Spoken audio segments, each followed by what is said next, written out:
Hi అండి. ప్రతి వాళ్ళ ఇంట్లో కూడా చాలా అన్నం మిగిలిపోతూ ఉంటుంది. దాన్ని పాడేస్తూ ఉంటారు.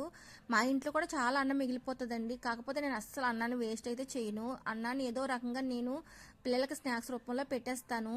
ఆల్రెడీ మన ఛానల్లో నేను చాలా రకాలుగా పెట్టానండి. అన్నంతో కబాబు, అలానే అన్నంతో గారెలు, అన్నంతో పకోడీ అలాంటివన్నీ చేసి పెట్టాను. కావాలంటే మీరు చెక్ చేసుకోండి. నాకు నైట్ అయితే ఇంత రైస్ మిగిలిపోయిందండి. ఆ రైస్ని అయితే నేను ఇలాగా పిల్లలకి స్నాక్స్ చేసి పెట్టేస్తున్నాను. అయితే రైస్ తీసుకొని మిక్సీ జార్లో వేసుకొని కొంచెం కొంచెం వేసుకొని కొద్దిగా వాటర్ వేసుకొని బరగ్గా గ్రైండ్ చేసుకోవాలి. ఇప్పుడు వేరే బౌల్లోకి ట్రాన్స్ఫర్ చేసుకొని 2 స్పూన్లు రైస్ పౌడరు అలానే 2 స్పూన్లు మైదా వేసుకొని మొత్తం బాగా కలిసేలాగా కలుపుకోవాలి.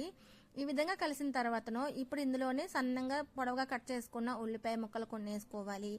అలానే పచ్చిమిర్చి, అల్లం ముక్కలు, కరివేపాకులు, కావాలంటే మీరు కొత్తిమీర కూడా యాడ్ చేసుకోవచ్చు. ఇందులోనే క్యారెట్ అలా చాలా రకాలుగా వేసుకోవచ్చు అండి. నేనైతే అలాంటివి ఏం వేయలేదు, సింపుల్గా చేసేస్తున్నాను. ఒక స్పూన్ జీలకర్ర, రుచికి సరిపడా సాల్ట్ వేసుకొని బాగా ఈ విధంగా కలిపేసుకోవాలి. కలిపేసుకున్న తర్వాత చేతికి ఆయిల్ కానీ వాటర్ కానీ రాసుకొని ఇలానో అత్తుకోవాలండి. ఎడం చేతిలోని వండపెట్టి ఇలా అత్తుకోవాలి. అన్నంతో రకరకాలుగా చేయొచ్చండి. కూటు కోసమే కోటి విజ్జులు అంటారు కదండి. అలాంటి అన్నాన్ని అస్సలు వేస్ట్గా పాడేయకుండా ఇలా పిల్లలకి రకరకాలుగా నేనైతే చేసి పెట్టేస్తూ ఉంటాను. అయితే సోలా ఫ్రై సరిపడా నేను ఆయిల్ పెట్టుకున్నానండి. ఆల్రెడీ ఆయిల్ కూడా ఎక్కువ వీట అవసరం లేదు, తక్కువగా వీటిలో ఉండాలి. ఈ విధంగా అయిన తర్వాతను అయితే ఒక్కొక్కటి వేసేసుకోవాలి. కళాయిలో ఎన్ని పడతాయో అన్ని వేసుకోవాలండి. వేసేసుకున్న తర్వాత ఒక వైపు వేగిన తర్వాత రెండు వైపు కూడా టర్న్ చేసేసుకోవాలి. రెండు వైపులు వేగిపోయిన తర్వాత ఇలాగా తీసేసుకోవాలి మొత్తం అన్నీ. ఈ విధంగా తీసేసుకున్న తర్వాత మిగతాయి కూడా అలానే వేసేసుకోవాలి.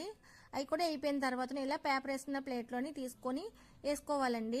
ఎక్స్ట్రా ఆయిల్ ఏమైనా ఉంటే మొత్తం అంతా పేపర్ పీల్చేసుకుంటుంది అనమాట. పిల్లలకి ఇలా స్నాక్స్ అయితే చేసి పెడితే పిల్లలు చాలా ఇష్టంగా తినేస్తారండి. అందరు పిల్లల సంగతి నాకు తెలియదు. మా పిల్లలు అయితే ఇలాంటి నేను వెరైటీ అయినా చేసి పెడితే చక్కగా తినేస్తారు మా పిల్లలు.